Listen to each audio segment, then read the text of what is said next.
Peace, y'all. March 30, bringing you the continuing saga of the secret not so secret project. Now, today I'm doing a little PDA. Had somebody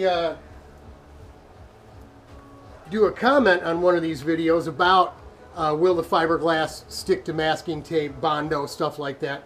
The answer is no. If you use mold release wax, no is even stronger. And you can do capital NO if you go ahead and put a little PVA on top of the tape too. Now this is polyvinyl alcohol, right? So let me bring you on down and show you number one thing if you're going to cover something, foam, Bondo,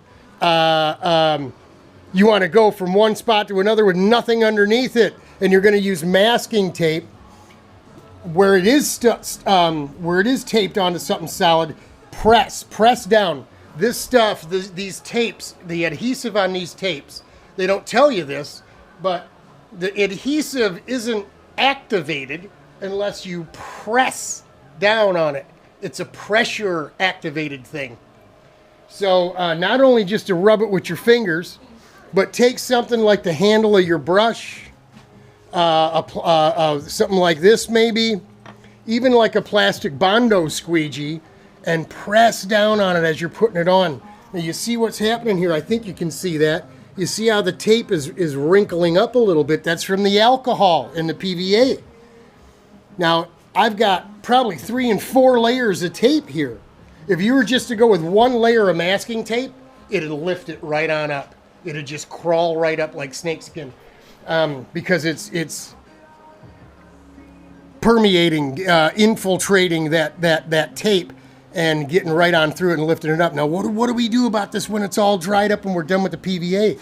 That's when we take wax, mold release wax, and instead of using the foam applicator that comes inside, I'll use a rag with my finger and rub it really hard when I put it on, and press as many of those little hoo-has out of there as you can. Now, it's going to be the negative. It's going to be on the bottom side of the little bit of this that we're going to use to graft onto that fairing. So you're not going to see it anyway. Oh, gee, Robert, it's not flat and smooth. You know, you got that zoot. You know what? No one's going to see it. We build a bunch of fiberglass up here, more than everywhere else.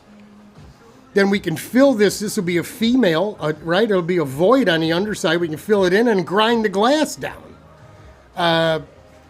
You know, we need this spot to hold the driver fairing onto the cart. We're also going to do 2 pins up here through from the back on a metal plate. We'll put little beveled screws and countersink them here to hold the plate with the 2 pins. We'll slide the driver fairing onto it with holes with rubber grommets in it. We can do that here and here as well. Just carve out like a U-shaped groove in the driver fairing, so it'll just sit on there, but air pressure can't push it down. This will hold it on. We can do the same thing back in here as well with a pin or something just to keep, but it'll be sitting up on top of here. So we've got 2 layers, two applications of PVA on, and you can see it's still pretty shiny, so it's still a little wet, going a little heavy. We want to hurry up and get this on because we want to lay the glass today too. You don't want to ever put the PVA on this tape and then walk away and try to come back the next day, because all this stuff, it'll be dried up real good, but all these raised sections, you run over them with the mold release wax and try to push them back down, and they won't stay. So you want to do all this the same day. PVA on, wax over top of it, cut your pieces of glass, something like this. It's not real important like a part is to keep it all the same thickness, giving it some kind of uniformity, right? This is a piece that's just we're gonna lay a big bunch of it here and use probably maybe 40% of it. We're gonna lay up a bunch of it, and then when we're ready to graft the fairing onto it, we'll end up cutting it trimming it way down. So there will be very little of it that you're going to see on the outside. So there you go. We got the plastic in place in case we drip any resin, it won't get on anything down in there. And we're just going to play with it. I'll bring you some fiberglassing or something maybe in a little while. You've seen all this kind of stuff before, but we'll bring it to you just so you can see it. Hang in there, y'all. It'll get better. Number 18 in the can.